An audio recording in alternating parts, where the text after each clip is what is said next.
खालिद का शिवाजी या चित्रपटाला आता हिंदू महासंघाकडून जे आहे ते आता विरोध होताना पाहायला मिळतो। नक्की हा विरोध का आहे या संदर्भात बोलण्यासाठी आपल्यासोबत आनंद दवे आहेत।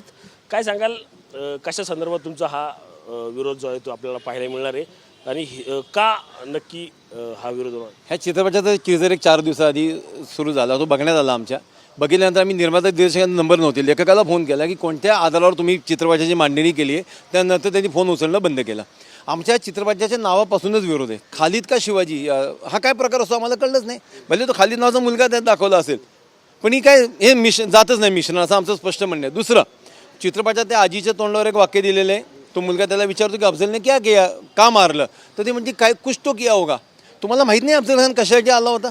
त्यांनी शिवाजी महाराजांचं मुंडकं त्याच्या बगलेत पकडलं होतं, तो महाराजांवर वार केला होता। त्याच्या आधी त्यांनी तुळजाभवानीची मूर्ती तोडली आहे, मंदिरात गायी कापल्यात, गायीचं मांस खायला लावलं आहे तिथल्या हिंदूंना। त्यांनी सगळी बाकीची मंदिरं उद्ध्वस्त केली आहेत, महाराजांवर पहिला वार केला आहे। हे तुम्ही काहीच नाही, कुछ तो किया रहेगा म्हणजे आणखी 10 वर्षांनी इतिहास काय असणार? तर हे कुछ तो किया रहेगा म्हणून महाराजांनी उगाच मारलं त्याला। शिवाजी महाराजांचं विकृतीकरण चाललं आहे।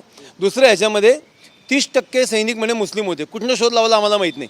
18 बॉडीगार्ड मुस्लिम होते महाराजांचे, कुणी शोध लावला, कसा आलं, कुठं वाचलेले, काही नाही। आणि जर हाच क्रायटेरिया लावायचा असेल तर इंग्रजांच्या सैन्यामध्ये सगळे सैनिक भारतीयच होते, ते सेनापती बघ इंग्रज असायचे। मग याचा अर्थ इंग्रजांचं हिंदुस्थानच्या लोकांवर प्रेम होतं असं पण लागणार का? ते शत्रूच होते आपले। पण तरीसुद्धा सांगतो, महाराजांच्या सैन्यात एकही मुस्लिम तसा अधिकारी नव्हता। जे काही 2-4 आधीचे होते ते नंतर सगळे फुटलेले आहेत। महाराजांनी शिक्षा पण त्यांना केलेत। आणि जर शिवाजी महाराजांवर दाखवायचं, त्यांचं बाकीचं खूप कार्य आहे ना दाखवण्याचं। चित्रपटचं म्हटलं तर काल्पनिक धरला जातो जास्त करून, त्याला यात काल्पनिक कथा जास्त असू शकते। नाही सांगतो, जर चित्रपट काल्पनिक असेल, त्यातल्या काल्पनिक पात्रांची नावं काल्पनिक द्या, स्टोरी काल्पनिक दाखवा, आमचं काहीच म्हणणं नाही। तुम्ही शिवाजी नाव ठेवणार, शिवाजी महाराजांच्या आयुष्यातले तुम्ही त्यात सगळे दाखवणार, अफजल वधापासून सगळं दाखवणार, मग म्हणणार आम्ही लिबर्टी म्हणून काल्पनिक लिहितो, हे नाही चालणार। पुण्यात त्याचे शो होणार आहेत का, किंवा कशा प्रकारे त्याचं पुढची? आम्ही पुण्यातल्या सर्व थिएटर चालकांना विनंती केली होती की हे चित्रपट काही दाखवू नका। आम्ही फोन करून संपर्क केला होता। माझ्याकडे आता तरी अशी माहिती आली की शुक्रवारी पुण्यातल्या एकही थिएटरमध्ये हा चित्रपट लागत नाही आहे। आउटसाईडमध्ये पुण्यातल्या जी माफ करा महाराष्ट्राच्या आउटसाईड लहान खेडेगावात हा चित्रपट लागतोय। आम्ही त्यांना सांगितलं होतं जर हा चित्रपट लागला तर आम्ही थिएटरच्या आतमध्ये अफजल वधावर व्याख्यान देऊ। मला आनंद अशा गोष्टीचा की आमच्या भावना लोकांपर्यंत पोहोचलेल्या आहेत। ती वेळ आता आलेली नाही आहे, परंतु हा चित्रपट महाराष्ट्रात कुठेही असेल तर आम्ही आमच्या कार्यकर्त्यांना, पदाधिकाऱ्यांना सांगितले की तिथं जा आणि चित्रपटाविषयी आपली भूमिका मांडा।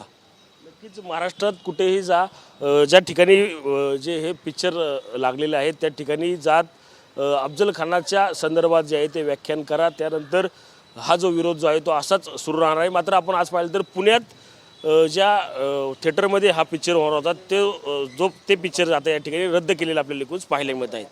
Cameraman Sushant Sameer, Ranjit Jadhav, TV9 Marathi, Pune.